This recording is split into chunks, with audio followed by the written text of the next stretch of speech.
ನಿನ್ನೆ S T Somashekar ಮತ್ತೆ ಭೇಟಿ ನಿಮ್ಮ ಮನೆ ಮತ್ತೆ ಸಿಎಂ ಏನು ಸರ್ ಇದು ಕುತೂಹಲ ಪಡೋದೇನಿದೆ? ಅವರು ಶಾಸಕರಿದ್ದಾರೆ, ಅವ್ರ ಕ್ಷೇತ್ರದ ಯಾವುದೋ ಟ್ರಾನ್ಸ್ಫರ್ಸ್ ಕೇಳಕ್ಕೆ ಬರ್ತಾರೆ.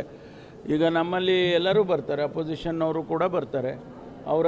ಅವರ ಕ್ಷೇತ್ರಗಳಲ್ಲಿ ಯಾರೋ ಸಬ್ ಇನ್ಸ್ಪೆಕ್ಟ್ರನೋ ಯಾರೋ ಇನ್ಸ್ಪೆಕ್ಟ್ರನೋ ಟ್ರಾನ್ಸ್ಫರ್ ಮಾಡಬೇಕು ಅಥವಾ ಅವ್ರಿಗೆ ಬೇಕಾದವ್ರನ್ನ ಹಾಕಿಸ್ಬೇಕು ಅಂತೇಳಿ ಕೇಳೋದಕ್ಕೆ ಬರ್ತಾರೆ.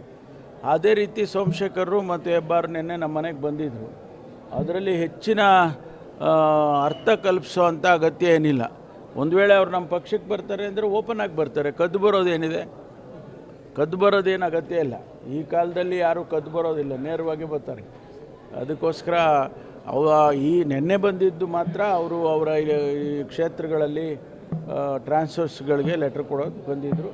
ಅದೇ ಪ್ರಕಾರ ನಾನೇ ಹೇಳಿದೆ ಅವರಿಗೆ, ನೀವು ಚೀಫ್ ಮಿನಿಸ್ಟ್ರನ್ನು ಕೂಡ ನೋಡಬೇಕಾಗ್ತದೆ, ಏಕೆಂದರೆ ಇಲ್ಲಿ ಬೇರೆ ಬೇರೆ ಕಾರಣಗಳಿರ್ತವೆ, ನೀವು ಅವ್ರನ್ನೂ ಒಂದು ಸಾರಿ ನೋಡಿ ಅಂತ ಹೇಳಿದ್ದೆ. ಅವ್ರು ಹೋಗಿ ನೋಡಿದ್ದಾರೆ. ಎಲ್ಲಿಗೆ? ನೀವು ಅವ್ರನ್ನ ಕೇಳಬೇಕು. ನೋಡ್ರಿ, ನಮ್ಮನೆ ಬಾಗಿಲೇ ಯಾವಾಗೂ ತೆರೆದಿದೆ. ಕಾಂಗ್ರೆಸ್ ಮನೆಯ ಬಾಗಿಲು ಯಾವತ್ತೂ ಕೂಡ ತೆರೆದಿಟ್ಬಿಟ್ಟಿದ್ದೀವಿ ನಾವು, ಮುಚ್ಚೇ ಇಲ್ಲ. ನಾವು 1885ಇಂದ ಇಲ್ಲಿ ತನಕ ನಾವು ಕಾಂಗ್ರೆಸ್ನವ್ರು ನೆನ್ನೆ 138 ವರ್ಷ ಆಗೋಯ್ತು. ನಮ್ಮ ವಯಸ್ಸು 138 ವರ್ಷ. ನಾವು ಯಾವತ್ತೂ ಬಾಗಿಲೇ ಹಾಕಿಲ್ಲ. ಅವತ್ತಿಂದನೂ ಬಾಗಿಲು ತಗೊಂಡೇ ಕೂತಿದ್ದೀವಿ. ಬರೋರು ಬರ್ತಾ ಇರ್ತಾರೆ, ಹೋಗೋರು ಹೋಗ್ತಾ ಇರ್ತಾರೆ. ಕೃಷ್ಣ ಬೈರೇಗೌಡರು ಬಂದು ಹೋಗಿದ್ದಾರೆ. ಅವರು ಯಾರ ಹೆಸರನ್ನ ಸೂಚನೆ ಮಾಡಿದ್ದಾರೆ ಗೊತ್ತಿಲ್ಲ ನನಗೆ. ಅದು ಕಾನ್ಫಿಡೆನ್ಷಿಯಲ್ ಆಗಿ ಅಧ್ಯಕ್ಷರಿಗೆ ಸೀಲ್ಡ್ ಕವರ್ನಲ್ಲಿ ಕೊಡ್ತಾರೆ. ಸೀಲ್ ಕವರಲ್ಲಿ ಏನಿದೆ ಅಂತೇಳಿ ಅಧ್ಯಕ್ಷರಿಗೆ ಮತ್ತು ಅವರಿಬ್ಬರಿಗೆ ಗೊತ್ತಾಗೋದು, ನಮಗೆ ಗೊತ್ತಾಗೋದೇ ಇಲ್ಲ.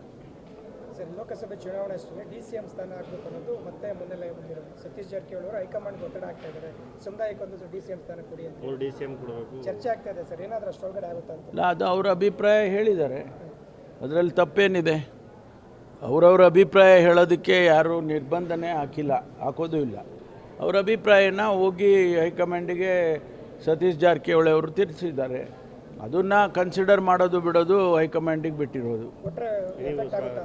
ಅಲ್ಲ, ಆದರೆ ಆಗ್ಬೋದು.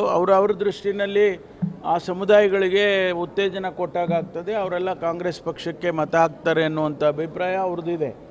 ಅದನ್ನು ಅವರು ಹೈಕಮಾಂಡ್ನವರು ವಿಶ್ಲೇಷಣೆ ಮಾಡಿ ಪರಿಶೀಲನೆ ಮಾಡಿ ಅದನ್ನು ಮಾಡಿದರೆ ಅನುಕೂಲ ಆಗ್ಬೋದು.